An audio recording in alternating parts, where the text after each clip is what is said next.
Hey everybody, this is Josh Paul, host of the Small Marketing Teams podcast. I'm really glad that you're checking out the show today. If you're trying to grow your business and you're not a household name or a well-funded startup, you need to do things differently, and that's what we get into on this podcast. If that's you, go ahead and click subscribe on the screen right now so that you'll get notified when we put out new tips, new tutorials, and new advice for small marketing and sales teams. Now, the best and the worst news in this change in SEO is that it's all about reputation and relationships. Small Marketing Teams, episode 25. You're listening to the Small Marketing Team Show with Josh Paul, the podcast where you'll learn how to achieve big growth without a big budget. Welcome, ladies and gentlemen. Thanks for tuning in to today's session of the Small Marketing Teams Show, the podcast that marketers, salespeople, and business owners rely on to learn how to do more with less. Each week, I'll teach you how you can grow your company without the big budgets that we associate with marketing today. Whether you're the only marketer in your company, and you're also the salesperson, the CEO, and the person who does payroll, or you have a marketing team big enough to need an org chart, you're in the right place. I'm your host, Josh Paul. Let's get started.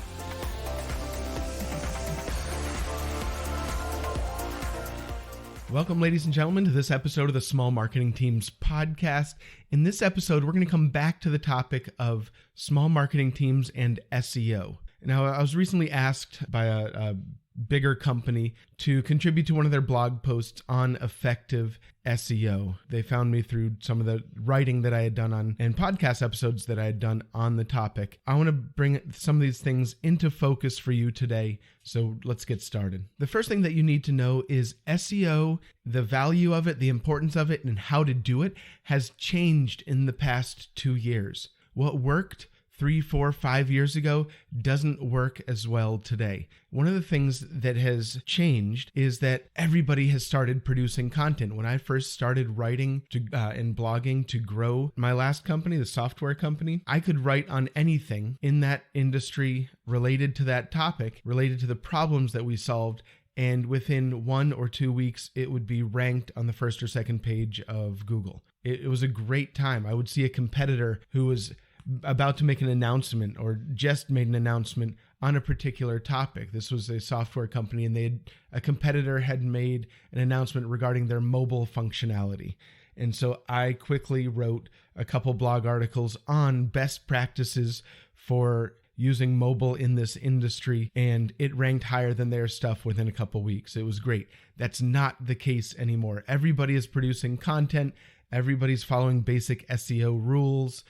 People are outsourcing their content. So the amount of content in your industry that's being generated is so much greater than it was that it's a lot harder to rank for straight content. So the first thing that you need to know is that SEO is different in different markets. If your market is crowded and there's a lot of people producing content and writing on the topics that you want to write about, your product category, the problems that you solve, issues that your audience is facing, that SEO strategy looks a lot different than one where there's not a lot of people writing on that topic. There's not a lot of content being published each week around the topics that you want to be known as an expert in. So let's take a closer look at that. First of all, the great equalizer and the starting point, whether you're an advanced SEO or whether you're just starting out and you're running a small marketing team along with being the person who's writing the content, is that it all starts with great content. You need to do a deep dive into your target audience,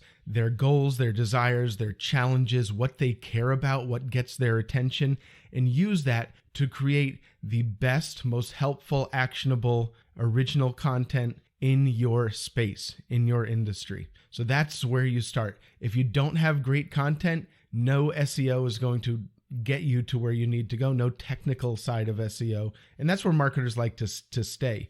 We first fell in love with SEO because you could just tweak some things behind the scenes on your with on-page SEO and you would get ranked for it. That's not the case anymore. It hasn't been that way for a while. It has to do with one, great content, and then we'll get into the other things that it entails in just a second.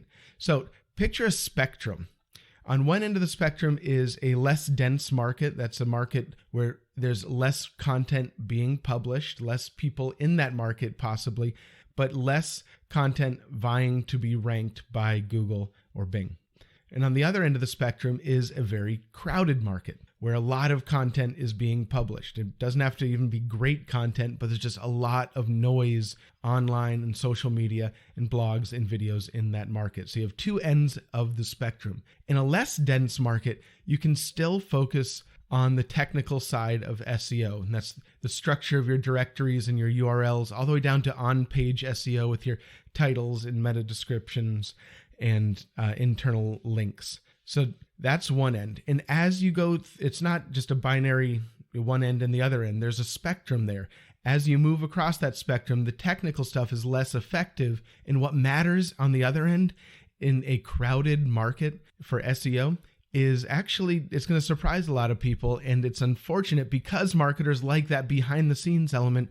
But what matters in terms of ranking in a crowded market is relationships and reputation. The relationships that you have with others in your market and your reputation. Because what matters there is the number of people linking from their articles, from their news feeds, back to your article. The number of people who are giving signals to Google that this is a reputable, important, thorough, informative, helpful article.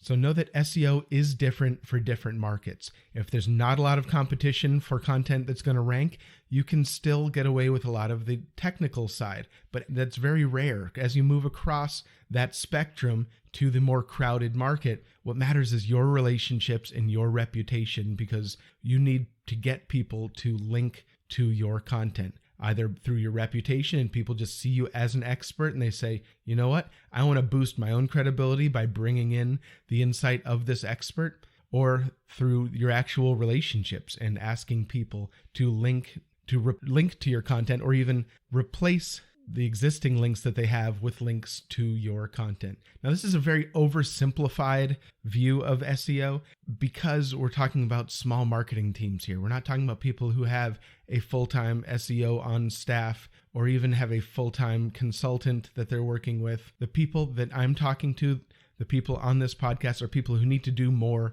with less. And it's very possible, but I'm not talking about advanced SEO and every single aspect that you need to optimize. So what I want to leave you with today are 3 steps for getting ranked and improving your SEO in a crowded market. Because most of us, let's face it, if you're producing content online, you're increasingly competing against others, whether they're direct competitors or indirect competitors who are just vying for your audience's attention. You're increasingly competing with your content to get ranked, to get found, to get traffic. Now, while I'm only going to give you 3 steps, it may seem simple. These are actually quite hard to do. And it starts with step 1, creating better, more comprehensive and helpful content than anyone else out there. This involves research into what ranks today. This involves research into what is being shared today. And most importantly, this involves research into your audience and getting inside their heads. What is going to rip their attention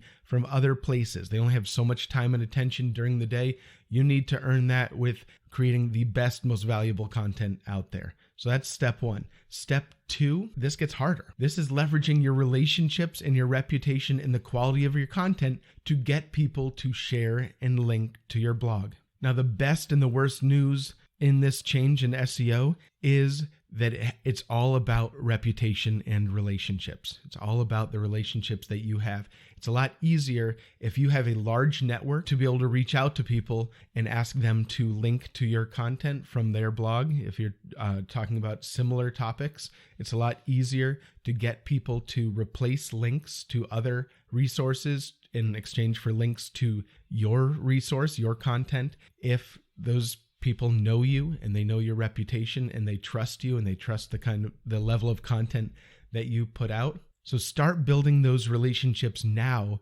rather than starting to build them and immediately ask somebody for something. So build that network, maintain those relationships, nurture your network so that when you do need to reach out and ask somebody if they can link to your content, if they can share your content, if they can spread your ideas or replace somebody else's content with a link to your content, that ask is a lot more natural and the relationship is more deep-rooted than just that simple transaction.